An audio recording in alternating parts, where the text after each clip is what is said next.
more or less people are here, which is good. And of course, you can always catch folks up. It's lovely to see everybody. I'm expecting Paul from my Chavruta. Well, Jennifer Rosenzweig is in charge of the waiting room when I'm talking at everybody, so she will do all the... I will keep an eye out. Thank you. She's very good at it. She's a bouncer also. All right, let's see.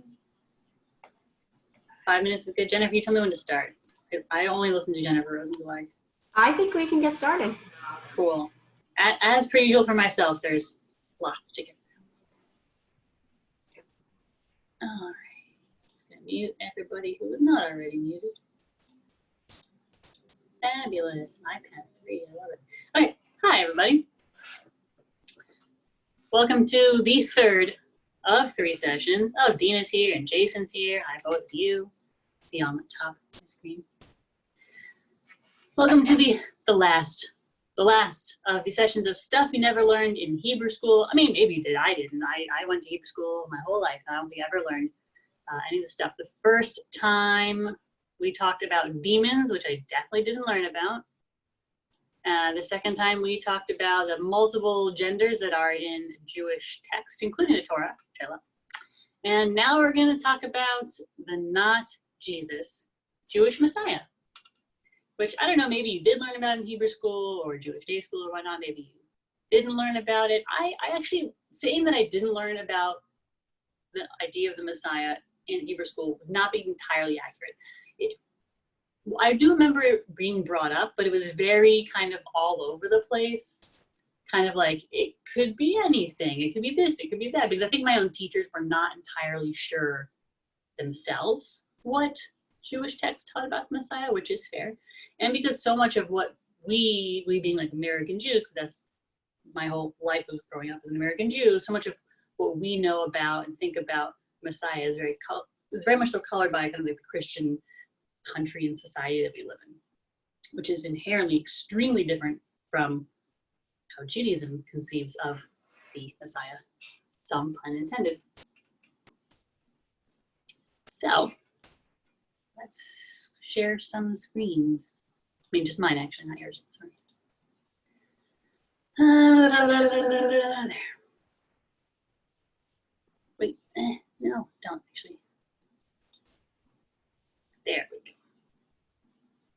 Oh God, where'd you go? There we go, there we go, there. I didn't want to ruin the surprise. Okay. Just because it looks so pretty like this. So, stuff you never learned in Hebrew school, the not Jesus Jewish Messiah. First of all, just to kind of look at the word and think about the word Messiah, which I was going to say obviously, but it's not obvious. The word Messiah is not an English word. The word Messiah, obviously, it's not a Hebrew word. It is an English word. In Hebrew, we have the term Moshiach. It's here in the Hebrew. It does not mean savior, which I know like Messiah is often translated to mean. We don't think of the Messiah as being a savior figure, generally speaking. It means anointed. And it's pronounced here Moshiach, Moshiach, the emphasis being on the middle syllable. And I thought that kind of the best thing to start with would be to look at references to the Messiah, to Mashiach, in Torah text. Torah being obviously the foundation of everything. Everything we do as Jews, at its most basic level, is rooted in Torah. Torah is divine text, and many denominations and sects of Judaism look at Torah as being like, that's written, that's God, that is divine. Everything else, people wrote, Gemara and all the halacha and the prophets, and it's, people wrote that down or transcribed it or whatever, but Torah is Torah. So Torah, all the big ideas. God is literally saying all these things. So what does God have to say about the Messiah? Well, there it is. That's my sources in Hebrew and in English. Give you a second to copy those down. That's me, I'll take notes. Yeah, so there's not. And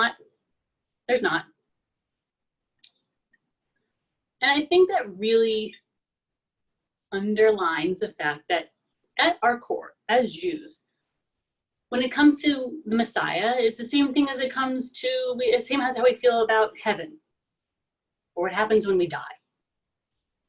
We just don't really care.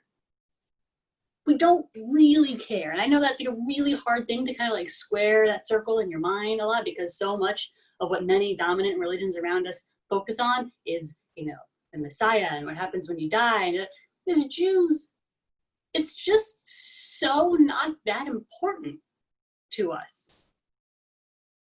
There's no Mashiach. We don't talk, the Torah is not concerned about Mashiach, and the same way the Torah is not concerned about heaven and hell, because ultimately none of those things have any effect on your life. You don't live your life any differently because there is or isn't a Mashiach, because there is or isn't a heaven, or is or isn't a hell. You're a good person because that's your job. That's why you were created. That's what you were put on this earth to do. You were put on this earth to be a good person and to make the world better. If I might be so bold as to theologize for a second, you're God's partner in creation, which is ongoing. And your job is to help make this world a perfect place. At least a better place. That's your job. It has nothing to do with Messiah or heaven or hell or reward or punishment. That's why it's not in Torah. We don't care that much about it. Now, not to say that our ancient rabbis didn't care about it, not to say that our prophets didn't care about it, or that our later rabbis, they all think about Meshichut, Messianism, and who is the Mashiach, and da-da-da. They do. They do give it some thought. But at our core, our Torah, we don't really care. Any of y'all's thoughts before we move on from this? You have to unmute yourselves. Give you a second to think. Why do you think that is? That it wasn't mentioned? Because it's not important. What do you mean Kashrut by comes not? up. Kashrut's 3 times. Don't see the kid in its mother's milk. 3 times. Must be pretty dang important. That's because it was a really nasty thing to do. I mean, and it was involved with pagan worship in the north, right? Doesn't say that in the Torah. No, but why would the God mention it if it wasn't taking place already?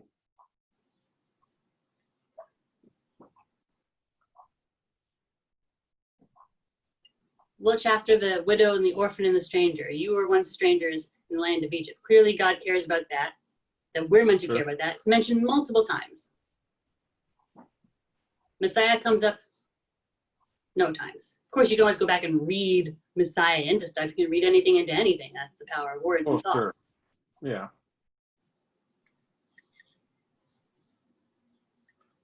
I think that as Jews, we're supposed to focus on what you do when you're alive and being a good person right the heck now. Yeah. That's the most important thing. That's why our Torah is full of rules for how to live your life right the heck now. I think at this point, the only reason we think about it at all is because we live in a Christian society and they put so much emphasis on it. Otherwise, as you say, I don't think it crosses our minds.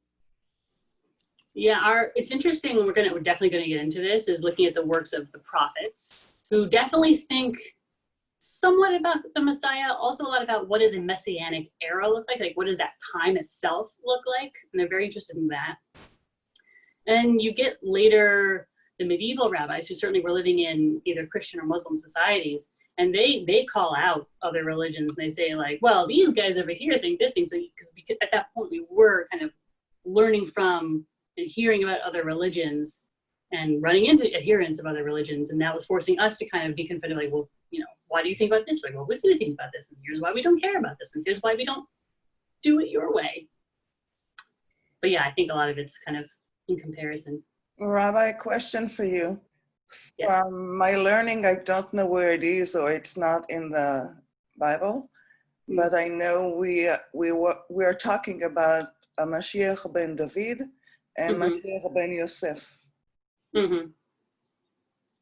Yeah, there's references, and the Rambam actually talks about kind of like these two messiahs, though he believed that they are both descended from the Davidic line. And there was kind of a debate as to where does the line of the Mashiach as an individual come from, and we're going to see that the kind of the decisions kind of falls on that the Messiah comes from the line of David, and that's how you all of a sudden Mashiach ben David, the Messiah is the son of David, comes from the line of David. But yeah, there's kind of like a debate, and there's also the thought that there would be multiple messiahs. Oh no. So yeah, that's definitely a thing. Any other thoughts before we move on? It's so nerve-wracking. Okay. There we go. Oh no. Yeah. Read that. Okay.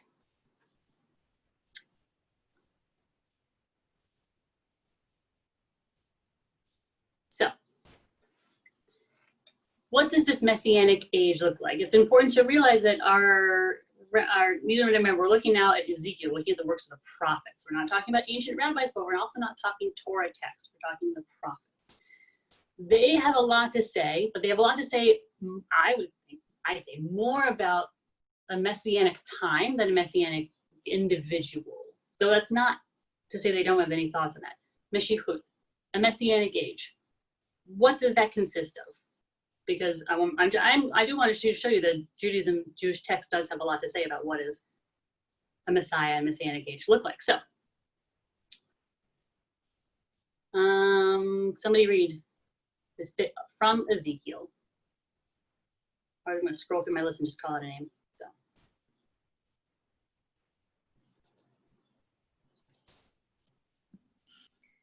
Thus they shall remain in the land which I gave to my servant Jacob, and in which your fathers dwelt. They and their children and their children's children shall dwell there forever, with my servant David as their prince for all time. And you keep going. Okay.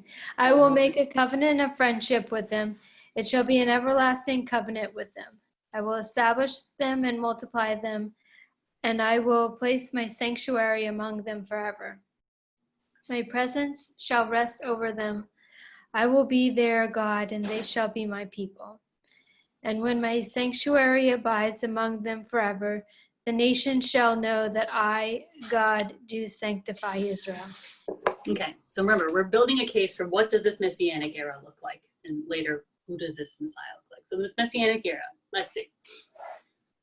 So there's going to be a land that we're going to dwell in, and everyone's going to dwell there, and they dwell there how long? Oh, forever. So now we're saying that there is a time that is it's going to have a beginning, but it doesn't have any kind of an end.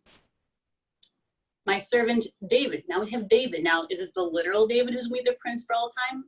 No, because he's not going to live forever. He's going to be dead. But so we start to see seated in this the idea that, oh, this Davidic line, this line that comes from David, the seed of David, so not David per se as an individual, but the house of David something from the house of David will kind of oversee this time and rule during this time. God says, I will make a covenant of friendship with them, an everlasting covenant with them, and I'll place my sanctuary among them forever. And this is where we start to see the idea that what does this Messianic time look like? There will be the third temple. Remember, there was one temple, it was destroyed. There was a second temple, it was destroyed.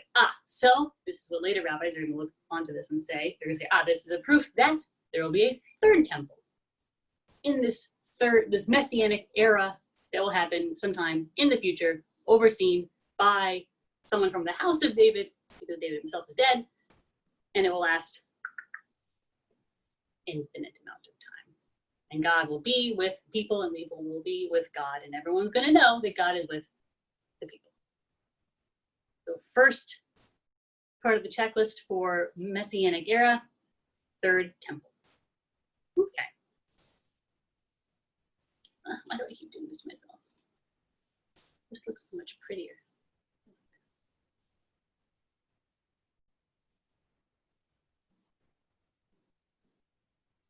Sarah Weingarten, because you're on my screen. And I see you at the bottom. The gathering of the people. Hang on. All right. The gathering of the people. Fear not, for I am with you. I will bring your folk from the east, will gather you out of the west. I will say to the north, give back, and to the south, do not withhold. Bring my sons from afar and my daughters from the end of the earth. All who are linked to my name, whom I have created, formed, and made for my glory, setting free that people, blind though it has eyes and deaf though it has ears. All the nations will assemble as one, peoples gathered. That So is people- quite a proclamation. Say again? So that's quite a proclamation. It is quite, well, it's very Isaiah. I mean, he's deep into these kinds of proclamations. He's really big into end of times, but not in a scary way, I would say.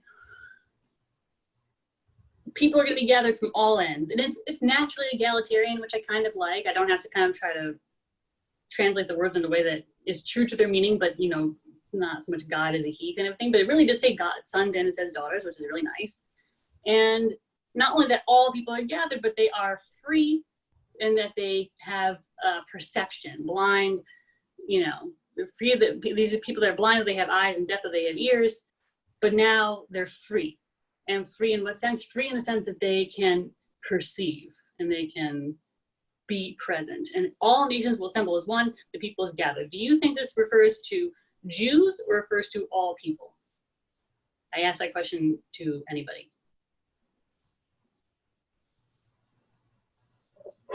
Pass. Sorry? Pass. It's Pass? ambiguous. It's ambiguous, the question. The question or the text? The text. Thank you. I thought my question was rather specific. Actually, but you kind of have to know what comes before this. It says, This is "Fear not, great. I am with you." So we have to know who you is, who Isaiah is talking to them, and that might tell us. But where it says all the nations will assemble as one, what are the nations referred to there? Would that be all the nations of Israel or of the world?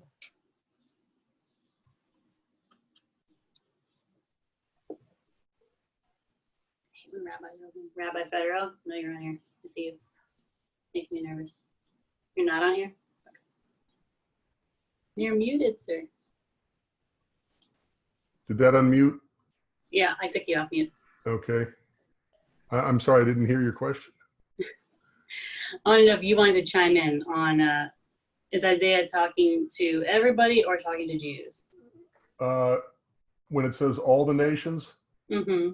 well, by this time the Jewish nation will be one nation because the northern kingdom and southern kingdom reunite. So I kind of think it's everybody throughout the world. So at this point in time, Jews were not in a diaspora. By Isaiah 43. Mm-hmm. Okay. No, that was the question.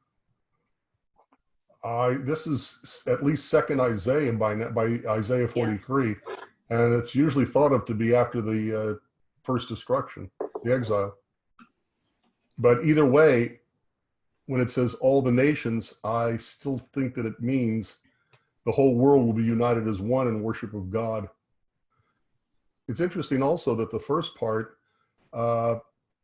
bring your folk from the east, gather you out of the west. I will say to the north, give back, and to the south, do not withhold. Not that it's relevant for this, but it's also understood to be resurrection of the dead. It's used in two ways. It can be, yeah.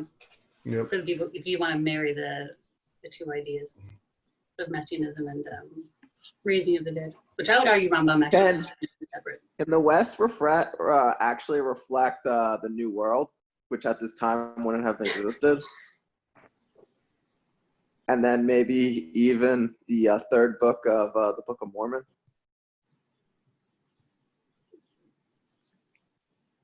I don't. The fact that there was the tribe, according to the Book of Mormon, in the New World. Well, I don't think our ancient rabbis had any thoughts about the Americas. Yeah, no, I don't think so either. Again, I think you can always look backward and read anything you want into anything, but historically, contextually. Well, I know that the Rest. Egyptians considered West as the land of the dead. So maybe that what you're talking about, Rabbi Fedorov, is bringing, calling out the dead as well. Well, yeah, it's a later interpretation of the first part of this passage. Okay. Academy team. It's always a fun one. All right, I got more goodies for you guys. I don't want to deny you all the fun stuff. Everybody's favorite, world peace.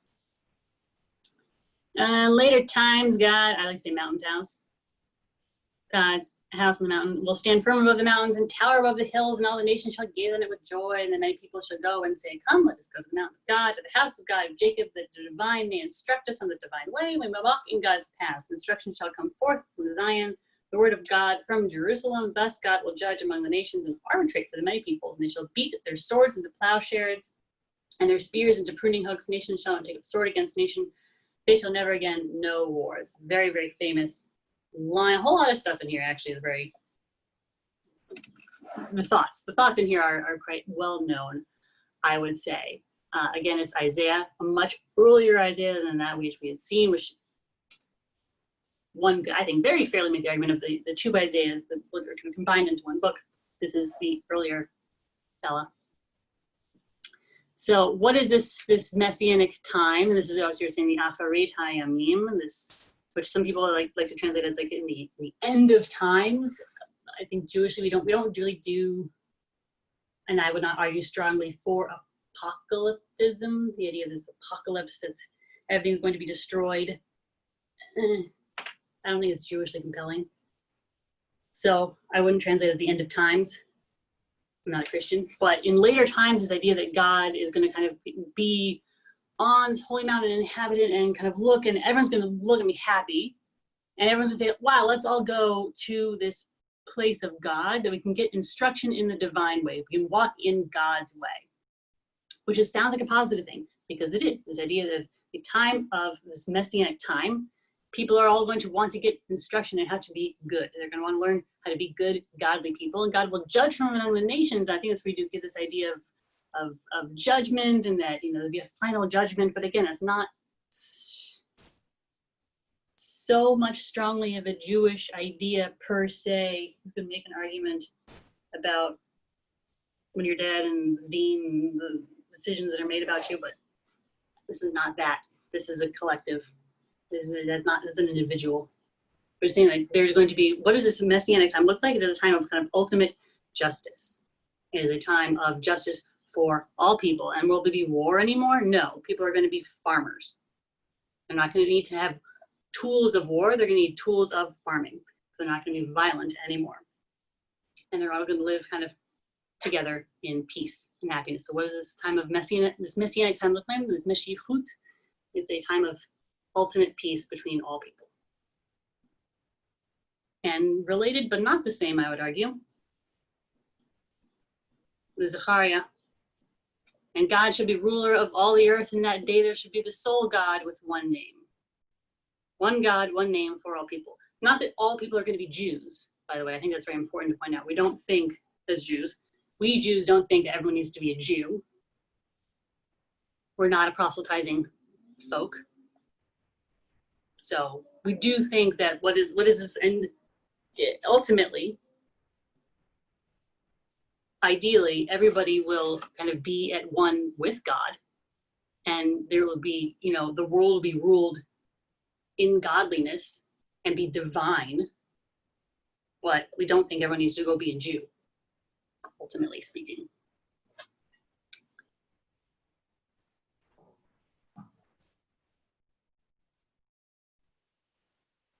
But what else? This is my favorite, the Rambam. What does this messianic time look like? Rambam had very specific ideas of what this messianic time looked like. Not the person, but the time itself. Sarah Kaiser, could you read this first paragraph for us? Because you're such a good reader.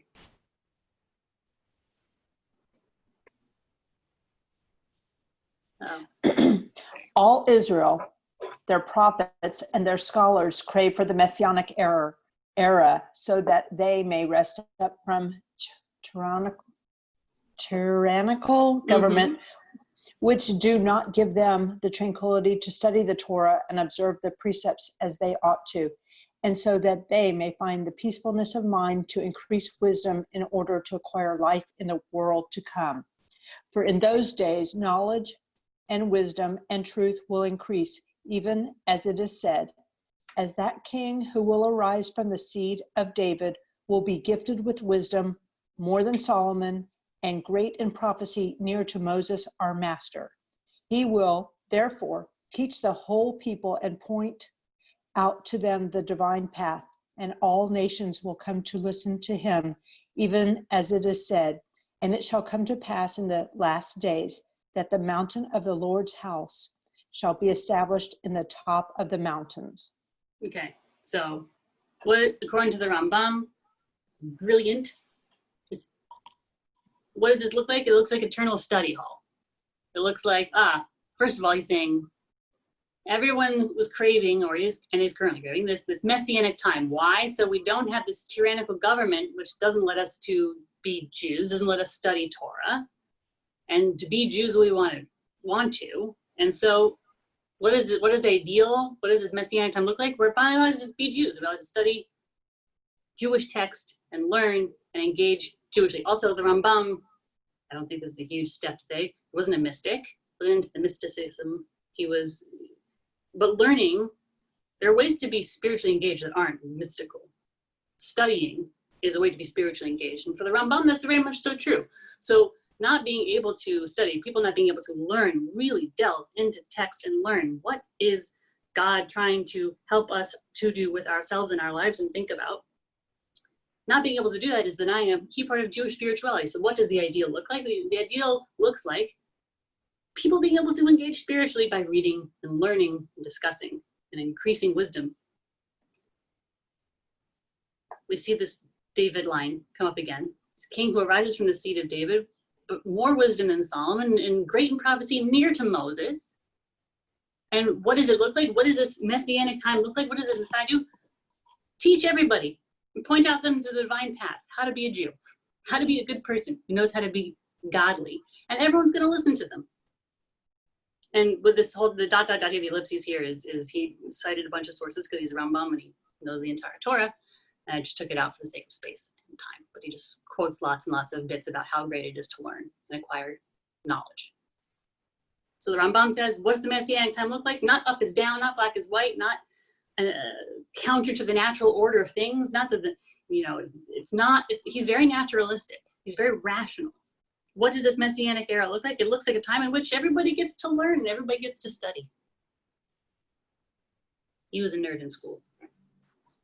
Can you talk for a minute about the context? Because a lot of these, like the prophets, they come after they're lambasting the people for bad behavior.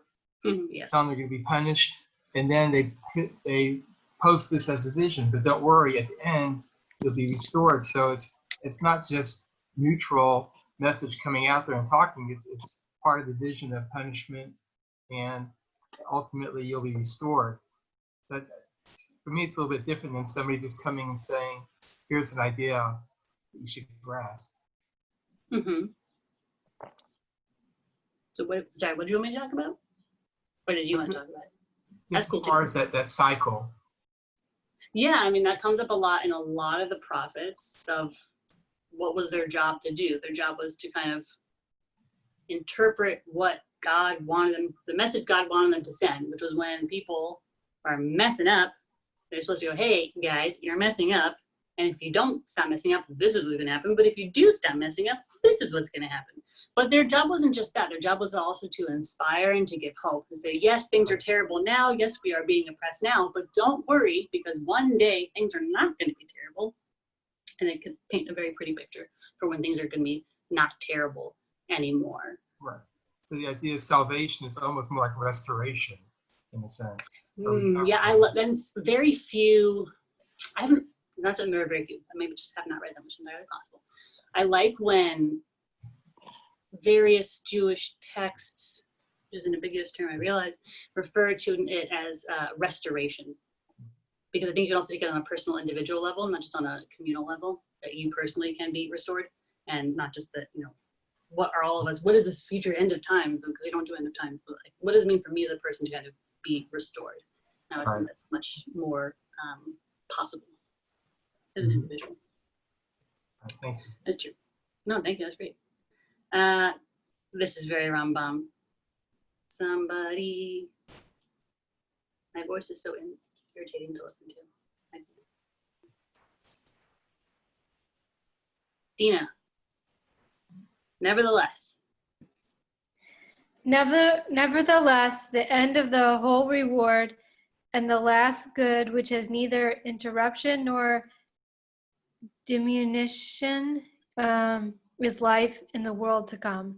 As for the Messianic era, it is this world, and the world goes on as it always has, save only that Israel will again have a government. Indeed, the ancient sages have long said, there is no difference between this world and the Messianic era, save alone in the oppression of government. This is a huge, huge thought. And I also realize that it's very hard to kind of tease apart because in our minds are very formed much by Christian society and thought because that's what's around us. So it makes sense. But we have to work to like separate those two ideas, that there's a world to come, that there is, there's something next. Yeah, okay, there's a thing that's next. But there's also the Messianic era, which is in this world. The Rambam is being very specific here, thank God, and saying these are not the same thing. But it's not again, this is a Christian idea that the Messiah is going to come and I see the end, and start the new, no, it doesn't end. It's not like end game with the Messiah. No, there's something that happens next, sure, but then there's going to be something here on earth. That's the Messianic era. And this is so Rambam, and I love it so much. What is the Rambam saying? What is the difference between, like, the lion lies down with the lamb? That's crazy. The lion would eat the lamb, right? Rambam actually said that specific line is allegory, which cracks me up when you read it because it's just so, you said like, well, obviously it's allegory. These are not literal. The Rambam, not me, Sarah, the crazy woman rabbi who went to school in LA, thinks these crazy things. No, that's the Rambam who says it. This is an allegory. He doesn't, and he says in Messianic era, we'll know we'll learn which things are allegory and which things are literal. It cracks me up to read as well. What's the only difference between the Messianic era and this era? It's the same, except we're not going to be oppressed, and we'll be able to rule ourselves. So it's not up is down. It's not that like suddenly the laws of nature, the laws of science are going to stop being true. It's just that people are going to leave us alone. We'll be able to rule ourselves, and everyone's going to want to just kind of learn and not be jerks to each other. And that's a Messianic era I can get behind for sure. Thoughts, questions before we keep scrolling? Oh, I saw there's a hand. Yes. Iris. Yes. I just, the only thing that threw me off was in the previous paragraph when he says, and it shall come to pass in the last days, as if there is, and I guess the last days before the Messiah, before this Messianic time, is that the reference there rather than the end of time, the end of days, which is not what he's quoting the Isaiah. Yeah. Let's look at that exactly. Oh, it's covering it up. Hold on. Can I move this?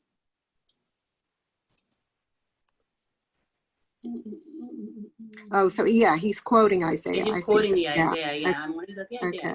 Sorry, I'm just going to go a little bit. He's quoting this Isaiah. I knew I had it on there. Okay. Yeah, it's tough. So like, how can I do this? Oh, you can see. Good. It says, in later times, because it's quoting this part. I told you it's a very tricky phrase, and a lot of people, I don't blame you, get stuck in this. I was looking over in the original too, and I was like, oh no, Achari, I mean, because you could say Achari, end, okay, Yamin, days, it's the end of days. It's I don't think you have to translate it that way, and I don't think that even, remember, because we talked about this a lot when we were doing the class on gender, that we read things in translation, which is fine, but every translation is an interpretation. You have to look at what the exact words are saying. And what is he saying here? In those days, knowledge and wisdom will increase, and then this king comes from the line of David, but smarter than Solomon, and more, at least as prophetic as Moses. And what's he going to do? He's going to teach everybody. And he's quoting it because he's saying the last days, in this late time. But that's not even the world to come. He's not talking about like world to come later, you know, everyone who God knows what that means. Saying that means the now time, which is this Messianic era, which is this now, and exists in which everything's pretty much business as usual. Just we're not jerks. We learn, and the Jews get left alone. The perils of translation. But thank you for pointing it out. Thank you. Good question. So we talked about. Sorry, Steve. Did you want to say something before we moved on to? We talked about what does this Messianic era look like, which I find more interesting than the individual Mashiach, but I also realize that people are very interested in individual messiahs. So what is this one? First of all, because I knew we'd have to talk about it, and I know it's a big thing. What are the qualities of the individual Mashiach? If you come from a Christian background, I assume that this line of Isaiah is somewhat familiar to you. Assuredly, God will give you a sign. This is Isaiah talking with King Ahaz, who was a Jewish king. His kid was Hezekiah. His kid was Menashe. They're kings. They all have their issues. Assuredly, God will give you a sign. Look, the Alma is with child and about to give birth to a son. Let her name him Emmanuel, which means God is with us, or with us is God. Either direction is fine. And some folks, Christians, point to this and say, you see, this is talking about the birth of the Mashiach, and the Alma is a virgin, and that's how we know. And look, I'm not going to begrudge anybody their Messiah or their God. And as Jews, we don't say, you shouldn't believe whoever you believe in. You believe in what you believe in. Just don't be a jerk and don't tell me not to believe in what I believe in. But if Alma doesn't mean virgin, really. And Alma is a young woman. It's a young woman, but it doesn't mean to us. It doesn't mean virgin. In the translation, I wouldn't translate it as virgin. In the original English translation of this line that I would ever do, any Jewish translation of this line is going to have Alma as young woman. I put Alma over here because I wanted you to see it, because in case you weren't going to read in the Hebrew, which is fair, I wanted you to see that part. There's already a word in Hebrew for virgin, and if Isaiah wanted to use that word, he would have known it. He says Alma. So the idea that this line talks about a Messiah, which doesn't make any sense to me either if you look at it in context, and I'll get to you, Nick.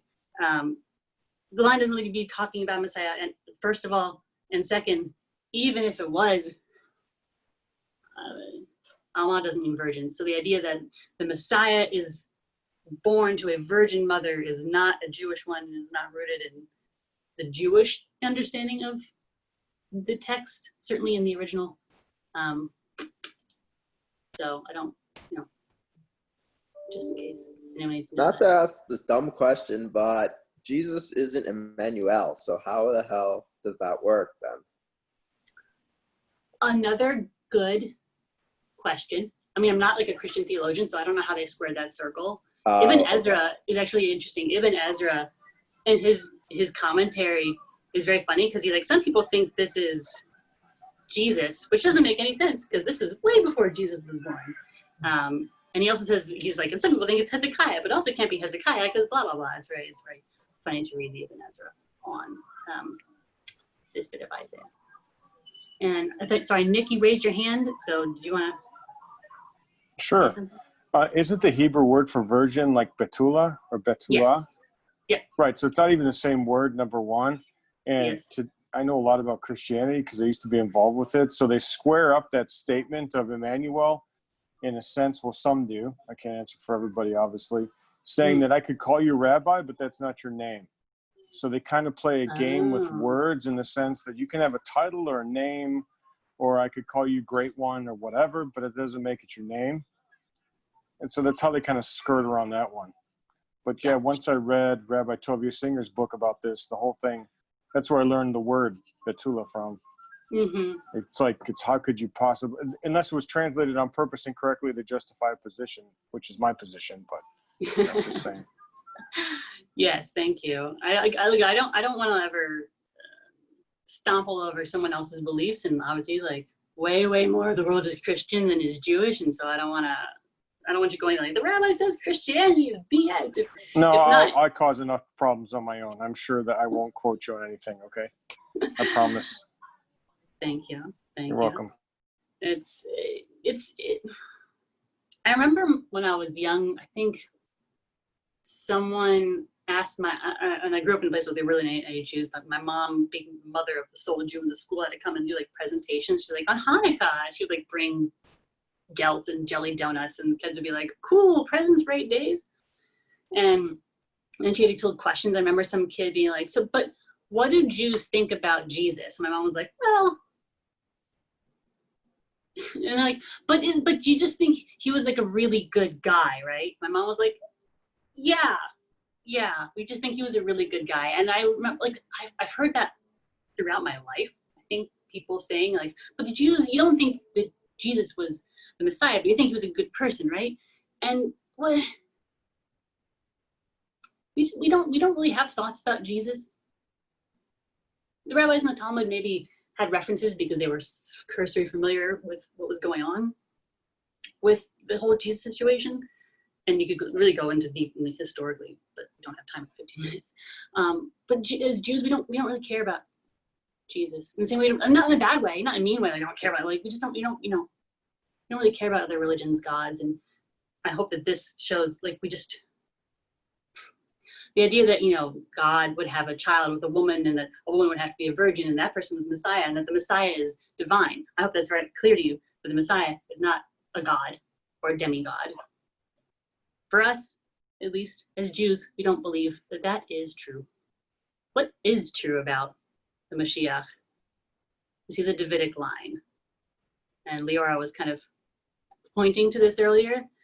See Ezekiel say, I will appoint a single shepherd over them to tend to them, my servant David, he shall tend to them. He shall be a shepherd for them. Ooh, there's people in the chat. I, God, will be their God, my servant David shall be a prince among them. I, God, have spoken. Welcome to the pagan era. Do we know if Jesus was in the house of David? I don't know if Jesus was a real person, so I say the point is moot.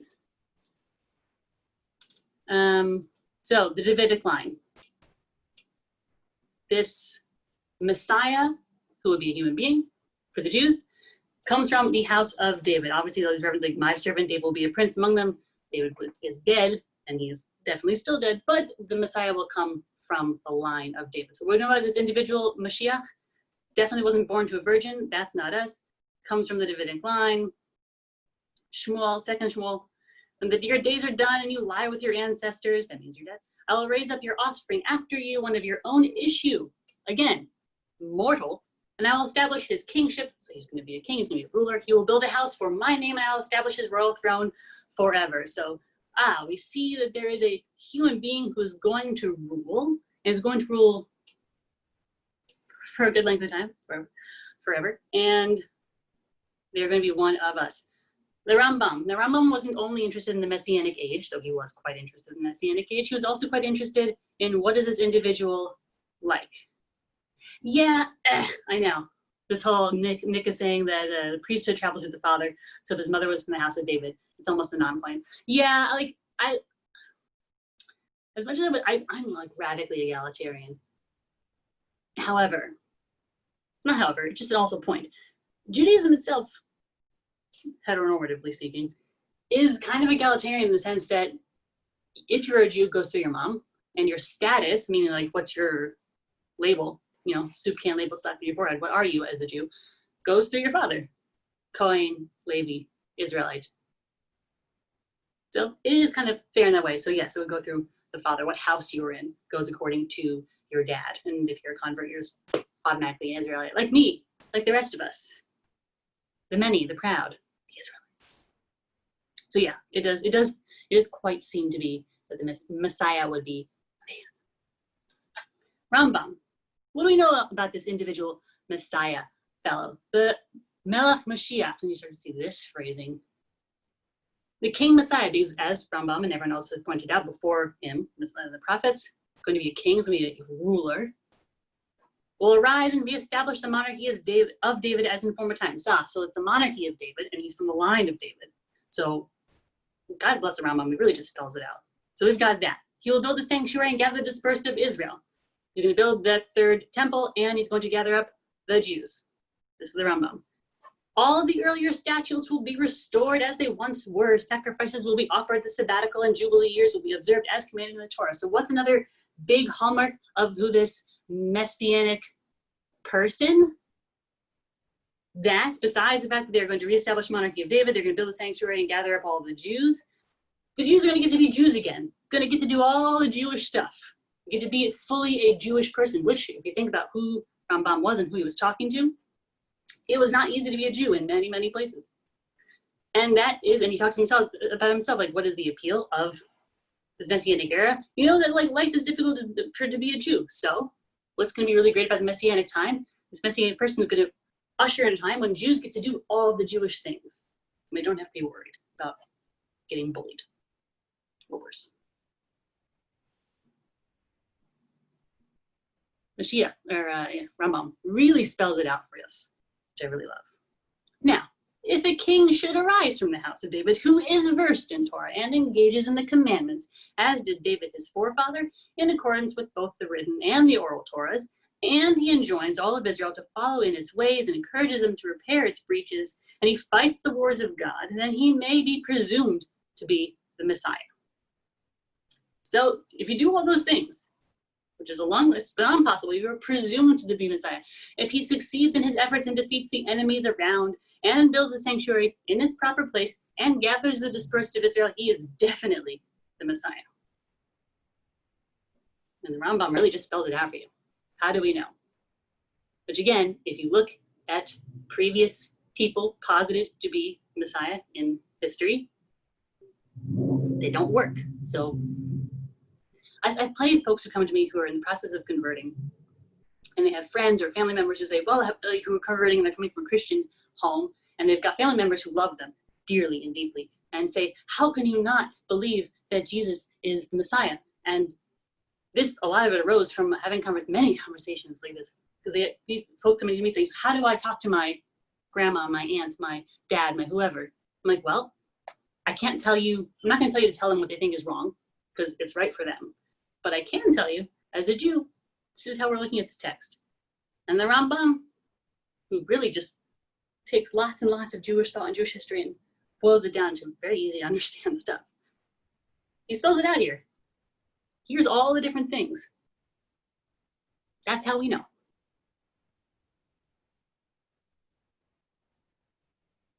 What Mashiach is not.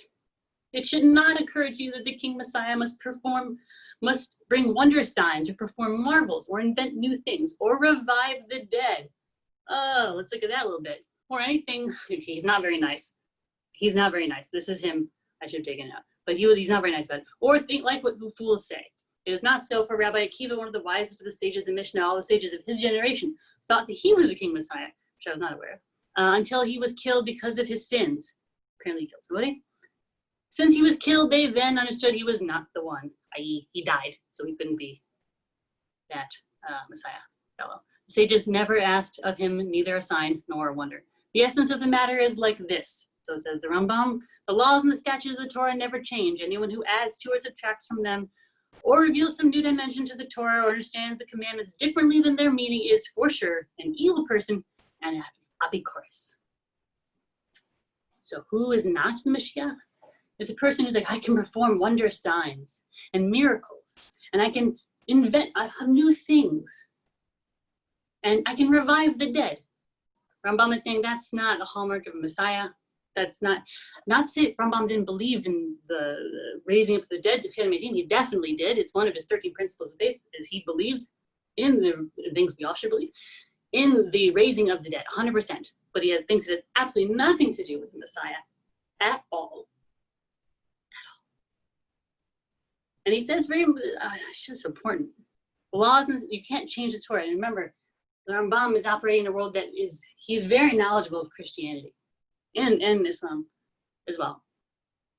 And if he doesn't believe that the Messiah is going to come forward, he believes the Messiah is going to come forward and be like, hey, everyone, let's be Jews. Yay, woo, rah, rah, 100% how to be Jewish. The Messiah is not going to come forward and be like, hey, I'm the Messiah. Let's stop doing all this stuff that sucks. Let's not keeping kosher. It's such a drag. Let's not do it anymore. That's not the Jewish idea of Messiah. Why? Because you can subtract from the Torah. You can't be like, yeah, the part about kashrut. You can't. I mean, look, if you want to choose, you choose to eat whatever you want to eat. That's between you and God, 100%.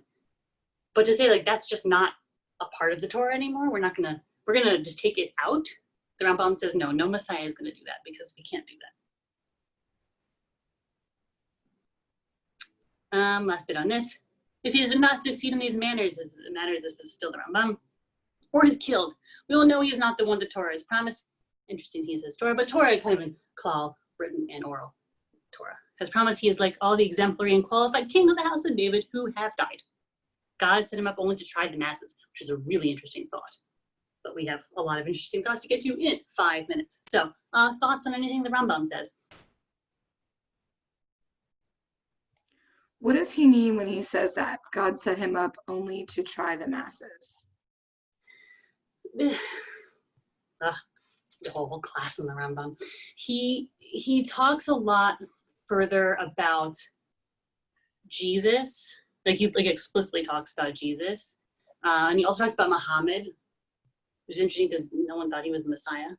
And Rambam knew that. That it's kind of like to see if you really knew your stuff, if you really understood, and if you really were doing this properly, then you would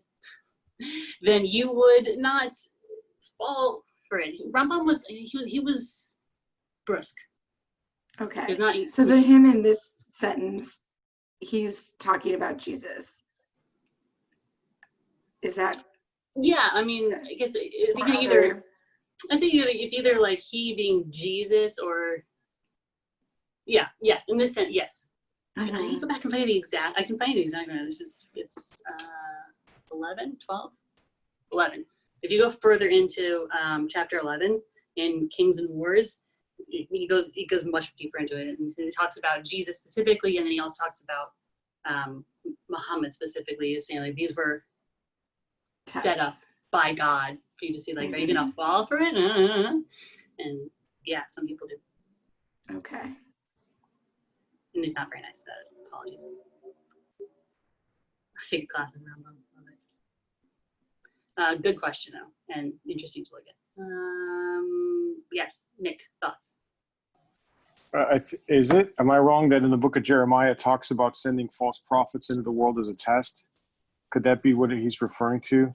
I tried to look it up real quick. I vaguely remember it, but I don't know if I'm mixing religious beliefs in my head. No, that does sound familiar from Jeremiah. I don't know if he cites Jeremiah. I have to go back and look and see if he actually does. Yeah, I would have to look too. I just thought maybe that would help with the question. No, it's a good question. I mean, it's easy enough to look up. He's very, that one's out there.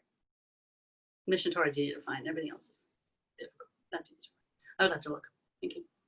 And what else are we talking about? What else is not the Messiah? The sages and the prophets did not long for the days of the Messiah because they wanted to rule the world, or because they wanted to have dominion over non-Jews, or because they wanted the nations to exalt them, or because they wanted to eat, drink, and be merry. I had to cite differently because it's Mission Torah. It's not the same section. And if anyone wants to look it up, I don't like giving bad information if you ever want to look anything up. But what else is this Messiah doing? Well, what is he not doing? Rambam must be very specific. We're not supposed to long for the Messiah. There's a lot of stuff he says about Messiah. We're not supposed to long for the Messiah because you want to rule over the world, because when the Messiah comes, we'll be able to rule the non-Jews, or because we want them to think how great we are, because we want to party all the time. Again, what does the Rambam say about the Messiah? The Messiah is going to be a really great teacher and teach us all about what God wants us to do with our lives. And what is it? Messianic Era hallmarked by? The Messianic Era is hallmarked by peace among nations, peace to the Jews. We're allowed to just live our lives, and Jews are allowed to do Jewish stuff. And the natural order is not upset. up is not down, and black is not white. There's peace, there's learning, and there's just living your life. Rambam. I'm going to give you one little thing just to mess with your heads, because I love it so much, and I'd have written my entire rabbinic thesis on it. Thank you. And then, because I know we're done, this is why I put it at the end, because I didn't think we'd come to it. I have a little bit on, which you don't have to stick around for at all, false Jewish messiahs. But this I'm going to show you before you go. Last thing. There's a line from Habakkuk, speaking of the Messiah. Though he tarries, wait for him, because he will surely come, he will not delay. It's very famous. And we have this line from the Rambam's 13 Principles of Faith. Ani ma'amin b'emunah shlema b'viat HaMashiach. I believe with perfect faith in the coming of the Messiah. And then he goes back and kind of quotes the latter part of Habakkuk. Even though he may tarry, even though he might be late, I will wait for him every day, for his coming. And I wrote like my entire rabbinic thesis around this idea. Because I want to be able to say all these things, and I want to mean them when I say them. But I also know what I know about the world and my rational mind and science and logic, and I don't want to have to give up any of the things. And so I learned this little bit, which is it's its own class. He believes in the coming of the Messiah, the Rambam says. And he's a deeply spiritual and very observant, religious, all the words you want to use, man. He believes in the coming of the Messiah. This is the one. This is the line. I know he wrote all that stuff in Mission Torah. He wrote lots of stuff in Mission Torah. These are the lines, which are so true. Oh, hi, Iris. Thank you, Iris. He believes in the coming of the Messiah, not the arrival. He believes in the coming of the Messiah. He has his list of statements of belief that you have to be able to say, he thinks you have to be able to say as a Jew and mean. They're the most important things. And I could have an issue with all the other stuff in Messianism. And what is this Messiah? And what does the Messiah look like? And what's going to happen in this Messianic time? And we don't know. But I can say this line with complete faith, with the Emunah Shlema. I do believe in the coming of the Messiah. I don't know about the arrival. And I don't know about what it's going to look like. And I frankly don't care. Because like I said, it probably doesn't matter. But I believe in the coming of the Messiah, sure. And I'm fine with the Messiah always coming and never arriving, and doing my part to make sure that this world is better, because I'm God's partner in creation. And yes, sure, the Messiah will be coming, and it's probably always going to be coming, and that's fine by me. I have other stuff to do while I'm waiting, like trying to make this world a less terrible place. And I think that's what we all have to do also. I always have too much stuff to put into 1 hour. This is tough. This could be its own 3-part series, Messianism. Thank you for coming. I'm so glad I put that stuff at the end. Whew, that's really great. Oh, thanks. Rabbi Thank you. Thank you. When other rabbis are in a class, you're like, oh God, they know so much. Thank you. Thank you Yes, so thank you much. very much. Good Thanks. Good night. Thank Good you. night. Thank you. I know it was so much. Oh my God. I don't know how you all can sit through all that stuff. Holy moly. Hey, you get to show you Shabbatai's feet. He's crazy.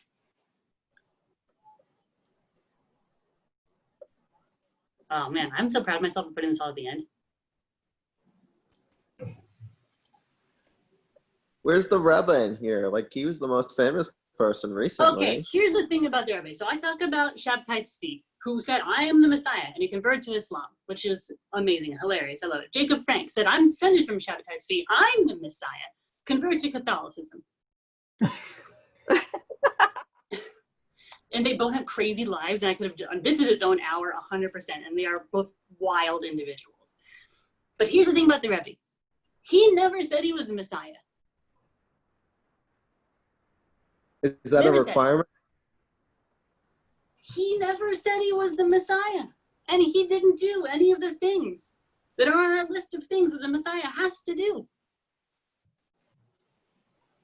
Which is fine. Why does he have to be the Messiah? He was a man. And there are Chabadniks who believe that he was was it the seventh Rabbi, and he was a wonderful man, and he was brilliant, and he was wonderful, and he died, and he's not the Messiah. And there are the Chabadniks who believe he is the Melech HaMashiach. I've been to 770. I've been there. They've told me he's there. He's hovering over his chair. Okay, fine. They believe he's the Melech Mashiach. Okay. There have been plenty of Jews held up as being messiahs. Most of them call themselves the Messiah, like these crazy fellas. And say what you want about Schneerson, he never called himself the Messiah. And a lot of his followers don't think of him as Messiah, and some of his followers do think of him as Messiah. I don't know. I'm not a Chabadnik. Can't go by me. So that's why I would not include Schneerson in this, because he never called himself that. And things that I believe he is dead doesn't follow the qualifications to be the Messiah. Yeah, these guys are crazy. So yes, you're free to go. And if you want to look at my crazy fellas, yeah, great picture. Bye, Rabbi Fort. Bye, Sarah. Thanks for coming. Thanks for teaching. Oh, it was fun. Till next time. Yeah, maybe I should do a whole class on, was it the Rambam? Yes, please. I will absolutely. I would even pay money for that one. So come on. Oh my God, you keep your money. Oh, right. that's a magic word of Beth Yeshurun. And I'm not even a member, but I'll still pay for it. That's even better. They love that. All right. Y'all have a good night. Bye. Bye. Bye. So funny. It's gallery view. Now I can see everybody. Yay. Oh, Rabbi Federer, make me so nervous. Even rabbis are on here. It's like, oh no. They're so smart. They make me so nervous.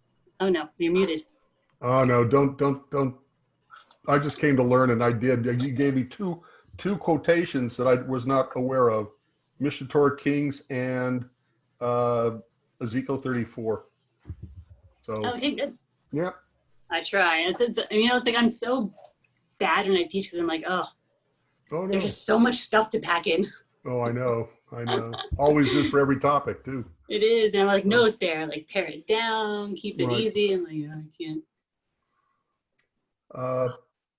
Leora, you asked a question about the Messiah, the son of Joseph. Yes. Okay, well, this comes up a lot with the counter-missionary work. And basically, there's a passage, I think it's in Zechariah, but I'll have to look it up again, where there are two messiahs mentioned. The word messiah is plural. And the Midrash holds on this, that there are two messiahs in Judaism. One is the Messiah, the son of King David, which means from the tribe of Judah. And the other one is this from the tribe of Joseph, probably Ephraim. And missionaries are now saying that Jesus was the Messiah, the son of Joseph, based on Jewish writings.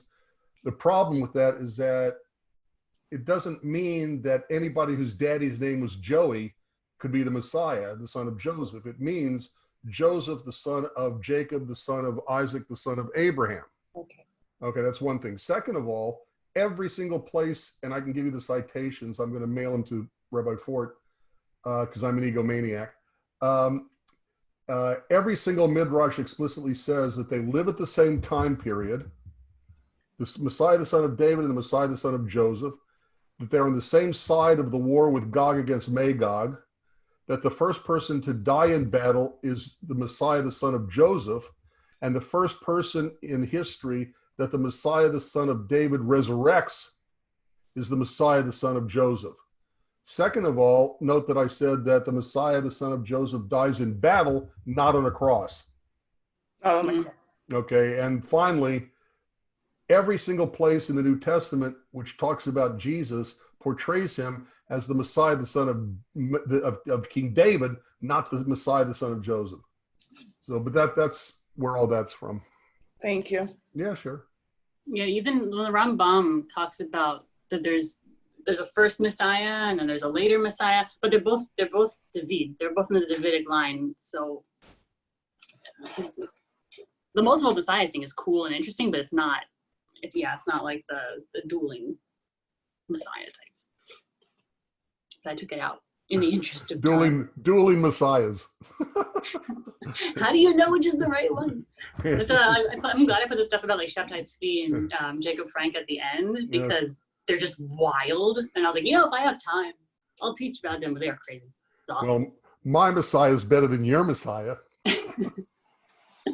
Well, my Messiah is not dead, so that's how you would know. That's how you win the argument. If your Messiah is not dead, Right. you win, but no one's won so far. You are a nicer person than I am, because when I get asked the question, what is Jesus to you, or what is Jesus your religion, my answer is always, Jesus is to Judaism what Muhammad is to Christianity.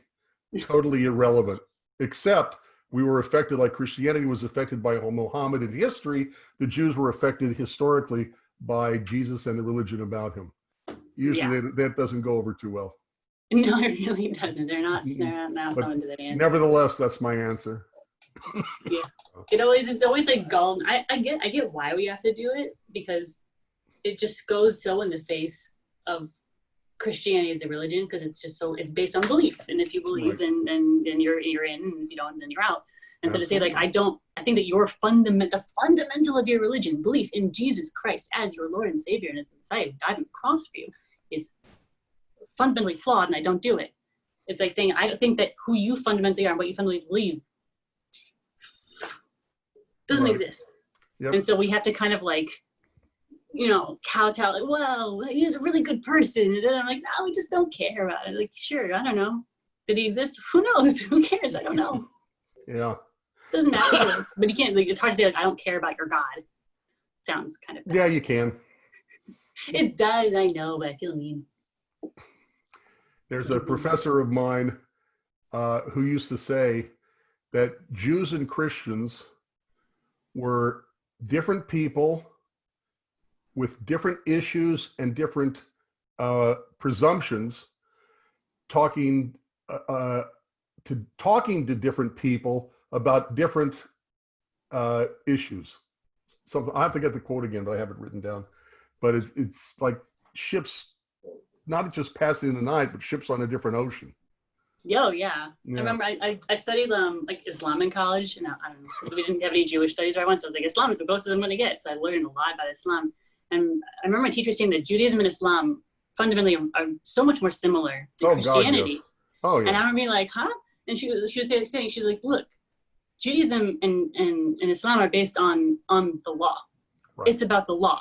And you do what you're supposed to do, and that's the law. Right. And you believe or you don't believe, or how you believe, these are important things. Of course, we all believe that's important, sure, but it's who you are as a Jew is about the law. And same thing with Muslims, but Christianity, it's about belief and acceptance of Jesus Christ. And emotion and feeling too. Yeah, because it's how you can, like, people can say, as a kid, I was so confused. Like, people are like, oh, I'm not a Christian. I'm like, oh, but you do Christmas and Easter. And they're like, yeah, but I don't believe. And I'm like, oh, like, most Jews I know don't believe in anything. But they're like, yeah, no, I'm a Jew. I just don't like, I don't like prayer and I don't care about, well, yeah, I'm Jewish. I eat bagels. Right, and, great. I light a menorah. Because we do the things. So what they believe, what you believe is for so many Jews, it's not about like, what do you believe? They're like, oh, I do the things. I do the things. Right. When I was in California, about every 3 or 4 months, I'd get a call from a family, verbatim. Hi, we're Jewish. We have bagels every Sunday. So can we come in this Saturday for a bar mitzvah? For their child to have a bar mitzvah. So yes, bagels. Yes, right. Exactly. Bagels. I don't even like bagels that much. Oh, I love bagels. I know. Bagels, lox, whitefish. Oh, yeah, whitefish. Yeah. Love whitefish. Yep. Ugh. So you're more Jewish than I am. Yes, especially by Southern California standards when I was there, at least. It was amazing. Oh, man. Leora, speaking of Southern California. Yes. Leora is in LA right now. Oh, wow. Hot, hot, hot. Yeah. Oh, you don't trust me, we win. I know. We win. No, we get the cool. 106. Evenings are cooler now, so it's nicer. Yeah, that's the thing that surprised me when I was living in LA, is that at night it's like a 30-degree shift. Whereas here in Houston, I'm pretty sure it's a balmy 91 right now outside. Yeah. It's just disgusting. Yes. And humid, 90%.